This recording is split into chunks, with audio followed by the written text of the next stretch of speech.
Hello friends, स्वागत है आपका हमारे यूट्यूब चैनल पनासिया रामबाण में। आज का टॉपिक है नई शिक्षा नीति। नई शिक्षा नीति 2020 के क्या महत्वपूर्ण बिंदु हैं, क्या इसकी हिस्ट्री है, ये सब कुछ आपको इस वीडियो में बताया जाएगा। चलिए शुरू करते हैं। नई शिक्षा नीति के प्रमुख बिंदु डिस्कस करने से पहले हम आपको इसकी पृष्ठभूमि बताते हैं। तो इसमें पहला पृष्ठभूमि में इसका मैंने पॉइंट वाइज बताया है। इसमें पहला पॉइंट ये है कि ये जो नई शिक्षा नीति 2020 आई है वो एक 34 साल पुरानी शिक्षा नीति की जगह नई शिक्षा नीति 2020 अब अपना स्थान लेगी। इससे पहले 1986 में राजीव गांधी जी के समय की शिक्षा नीति अब तक चल रही थी। फिर नई शिक्षा नीति के तहत जो शैक्षणिक सुधार का सुझाव दिया गया था वो एक समिति के द्वारा दिया गया था, जिसकी अध्यक्षता कर रहे थे के कस्तूरी रंगन जी, जो कि पूर्व इसरो प्रमुख भी हैं। जून 2017 में नई शिक्षा नीति प्रारूप समिति का गठन किया गया, जिसके अध्यक्ष थे पूर्व इसरो प्रमुख के कस्तूरी रंगन जी। इन्होंने अपनी रिपोर्ट को 2019 में केंद्रीय मानव संसाधन मंत्री जी को सौंप दी थी। वर्तमान समय में मानव संसाधन मंत्री कौन है? वो है रमेश पोखरियाल निशंक। आइए अब बात करते हैं नई शिक्षा नीति के प्रमुख बिंदुओं पर। अब तक तो आपको इसके बारे में थोड़ा सा हिस्टोरिकल बैकग्राउंड बताया गया। अब बात करते हैं नई शिक्षा नीति के जो मेन पॉइंट है वो। इसका पहला मेन पॉइंट क्या है कि 10+2 व्यवस्था की जगह 12वीं तक की पढ़ाई 5+3+3+4 सिस्टम किया जाएगा। अब ये जानते हैं कि 5+3+3+4 सिस्टम है क्या। तो इसके जो ये शुरुआत के 5 साल हैं, इसको गवर्नमेंट ने फाउंडेशन स्टेज का नाम दिया है। इस 5 साल में जो पहले के 3 साल हैं उसको तो प्री स्कूलिंग कहा गया है, और इसके बाद के जो 2 साल हैं उसमें बच्चा पढ़ेगा फर्स्ट और सेकंड क्लास में। तो ये 5 साल कंप्लीट हो गए। फिर आगे के जो आने वाले 3 साल हैं उसको गवर्नमेंट ने नाम दिया है प्रिपरेटरी स्टेज। उसमें बच्चा 3rd क्लास, 4th क्लास और 5th क्लास में पढ़ेगा। फिर 8 साल कंप्लीट हो गए। फिर इसके बाद आने वाले 3 साल को गवर्नमेंट ने मिडिल स्टेज का नाम दिया है, जिसमें बच्चा 6th से 8th क्लास तक पढ़ेगा। फिर 4th जो बचे 4 ईयर उसको गवर्नमेंट ने सेकेंडरी स्टेज का नाम दिया है, जिसमें बच्चा क्लास 9 से 12 तक पढ़ेगा। तो ये है 5+3+3+4 सिस्टम। आइए चलते हैं अगले पॉइंट पे। अगला पॉइंट इसका महत्वपूर्ण बिंदु है कि 5वीं कक्षा तक की पढ़ाई मातृभाषा या स्थानीय भाषा में होगी। इसमें एक ध्यान देने वाली बात यह है कि ये गवर्नमेंट ने कंपलसरी नहीं रखा, ये एक रिकमेंडेशन है।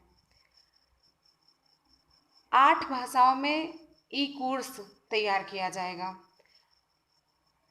8 भाषाओं में ई कोर्स तैयार किया जाएगा। इसका मतलब क्या है? इसका मतलब ये है कि जैसे ये है कि आप हमारा ये वीडियो देख रहे हैं, तो आप ये कौन सी भाषा में देख रहे हैं? आप हिंदी भाषा में देख रहे हैं। इसी तरह अन्य वीडियो चैनल भी हैं जो हिंदी या इंग्लिश में होते हैं। तो ज़्यादातर जो ई कोर्स है वो या तो अंग्रेजी भाषा में है या तो हिंदी भाषा में है। लेकिन उन लोगों का क्या, जो लोग हिंदी या इंग्लिश भाषा नहीं समझ पाते, इसी वजह से उनकी सहूलियत के लिए भी 8 भाषाओं में इस कोर्स को तैयार किया जाएगा। अगला जो पॉइंट है वो है 6ठी कक्षा से ही वोकेशनल एजुकेशन को जोड़ा जाएगा, और इसके साथ साथ ही 12वीं कक्षा तक साइंस, आर्ट्स और कॉमर्स में लचीलापन भी दिया गया है। ये नहीं है कि हाँ जिसके अच्छे मार्क्स आ गए वो साइंस लेगा, जिसके बहुत मतलब एवरेज मार्क्स है वो आर्ट्स या कॉमर्स में चला जाएगा। इसमें इंटरेस्ट के हिसाब से बच्चा अपने हिसाब से पढ़ेगा, कोई फोर्स वाली बात नहीं होगी। और अगला पॉइंट जो है वो बहुत ही इंटरेस्टिंग पॉइंट है। अब क्या होगा? अब जो है 4 साल के लिए ऑनर्स और 1 साल का मास्टर्स होगा। जबकि अभी तक क्या चल रहा है, अभी तक क्या है, अभी तक 3 साल का ग्रेजुएशन और 2 साल का मास्टर्स होता है। अब इसमें क्या व्यवस्था की गई है, इसमें ये है कि अगर ग्रेजुएशन के स्तर पर कोई बच्चा 1 साल पढ़ता है तो उसको सर्टिफिकेट दिया जाएगा। अगर उसने 2 साल तक पढ़ाई की तो उसको डिप्लोमा दिया जाएगा, और अगर उसने 3 से 4 साल तक अपनी पढ़ाई कंप्लीट कर ली तो उसको डिग्री दे दी जाएगी। ऐसा लचीलापन जो किया गया है, ऐसा लचीलापन इसलिए किया गया है क्योंकि अभी तक क्या होता है, अगर कोई बच्चा, किसी को कोई समस्या आ गई, किसी छात्र को या किसी छात्रा को कोई समस्या आ गई, अगर वो ग्रेजुएशन में 1 साल की पढ़ाई करता है, इसके बाद फिर वो किसी कारणवश, या वो बीमार हो गया, घर पर कुछ ऐसी समस्या हो गई जिसकी वजह से उसको 2 या 3 साल का ड्रॉप करना पड़े, तो उसके हाथ में कुछ नहीं होता है। लेकिन अब इसमें काफ़ी सहूलियत दी गई है, जिससे कि इससे सरकार के इस कदम से क्या होगा कि हमारे जो ग्रेजुएशन लेवल पे ड्रॉप आउट रेट कम हो जाएगा। अगला जो इसका मेन पॉइंट है वो ये है कि अब एमफिल नहीं होगा, अब पोस्ट ग्रेजुएशन जो कि 1 साल का किया गया है, उसके बाद सीधे पीएचडी की जा सकेगी।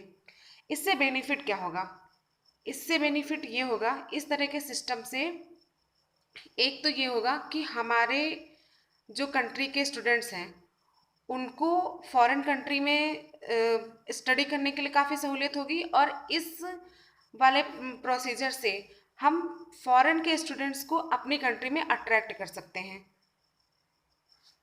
और इससे ड्रॉप आउट रेट भी कम होगा। अगला पॉइंट है कि जो जीडीपी का 6% शिक्षा में खर्च करने की बात कही गई है, नई शिक्षा नीति में जीडीपी का 6% खर्च करने की बात की गई है। काफ़ी लोगों ने एक्सपीरियंस किया होगा कि अभी भी हमारे जो गवर्नमेंट स्कूल हैं उसमें इंफ्रास्ट्रक्चर की कितनी कमी है। कहीं पर पंखे नहीं है, कहीं पर जो बालिकाएं हैं, जो छात्राएं हैं, उनके लिए अलग शौचालय की व्यवस्था नहीं है, कहीं पर सही से सीट बैठने के लिए बेंच नहीं है। तो इस तरह की चीज़ों को दूर करने के लिए अभी भी इंफ्रास्ट्रक्चर को बढ़ावा देने के लिए खर्च की ज़रूरत पड़ेगी। इसी सब चीज़ों के लिए गवर्नमेंट ने डिसाइड किया है कि अब जीडीपी का 6% शिक्षा पर खर्च किया जाएगा। अगला महत्वपूर्ण बिंदु है कि छात्रों के लिए नेशनल असेसमेंट सेंटर की स्थापना होगी। नेशनल असेसमेंट सेंटर प्रकाश की स्थापना होगी, और वो प्रकाश का फुल फॉर्म क्या है, performance assessment review and analysis of knowledge for holistic development. अगला मेन पॉइंट ये है कि लॉ, मेडिकल कॉलेज, इनको छोड़ करके सभी उच्च संस्थानों के लिए एक रेगुलेटर की स्थापना की गई है, जिसका नाम है higher education commission of India, short name इसका HECI। अभी तक क्या होता था, अभी तक कई रेगुलेटर थे, जैसे कि UGC, AICTE, NCTE। तो अब UGC मतलब यूनिवर्सिटी ग्रांट कमीशन, AICTE मतलब all India council for technical education, NCTE national council for teachers education. अब इन सब को कंबाइन करके HECI की स्थापना करी जाएगी। इस जो नई शिक्षा नीति आई है, इसकी सबसे अच्छी बात यह है कि रट्टा लगाने की पद्धति से हटकर अब जो मूल्यांकन होगा वो नॉलेज के आधार पर किया जाएगा।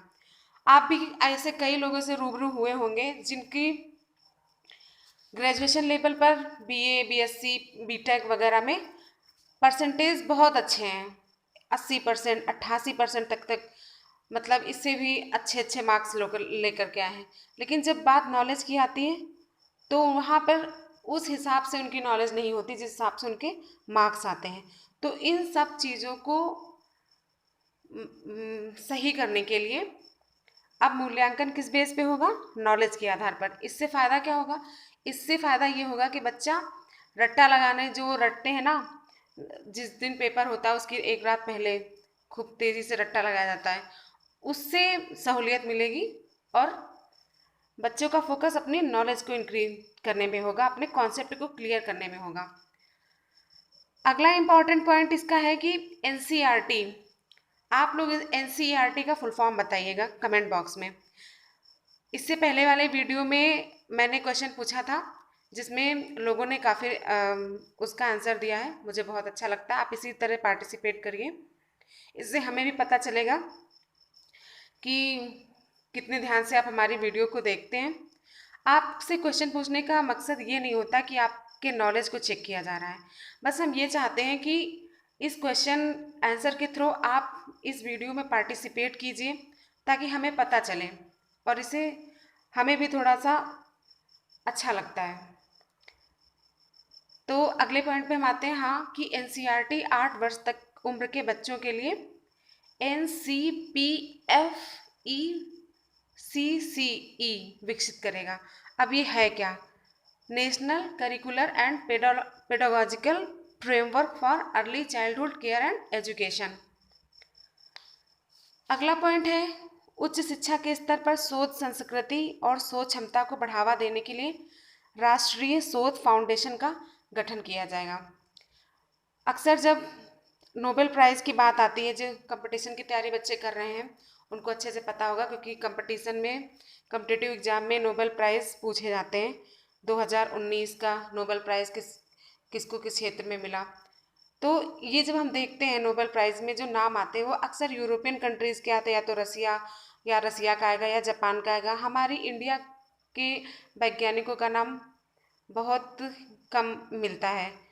इसका मेन रीज़न क्या है कि हमारे यहाँ रिसर्च की जो फैसिलिटी है वो इतनी अच्छी नहीं है जितनी कि अदर कंट्रीज़ में है। तो इस चीज़ को बढ़ावा देने के लिए, रिसर्च को बढ़ावा देने के लिए, और रिसर्च सिर्फ एक पर्टिकुलर फील्ड में ही नहीं, इसीलिए इसको कोई वो नहीं किया गया कि हाँ राष्ट्रीय विज्ञान शोध संस्थान, इसको ये कहा गया है राष्ट्रीय शोध फाउंडेशन। मतलब कि आप हर फील्ड में शोध करने के लिए स्वतंत्र हैं, तो आप किसी भी फील्ड में रिसर्च कर सकते हैं, और रिसर्च को बढ़ावा देने के लिए राष्ट्रीय शोध फाउंडेशन का गठन किया गया है इसमें। तो ये हो गए नेशनल पॉलिसी नई शिक्षा नीति 2020 के महत्वपूर्ण बिंदु। आई होप कि आपको समझ में आया होगा। जो भी आपको इस वीडियो में कुछ जिस पॉइंट पे कमी लगी होगी, या फिर जिस पॉइंट को जो पॉइंट आपको नहीं क्लियर होगा, आप उसको बताइएगा कमेंट बॉक्स में। अगली वीडियो में हम उसको ज़रूर सॉल्व करेंगे। वीडियो देखने के लिए आपका बहुत बहुत धन्यवाद। जय हिंद।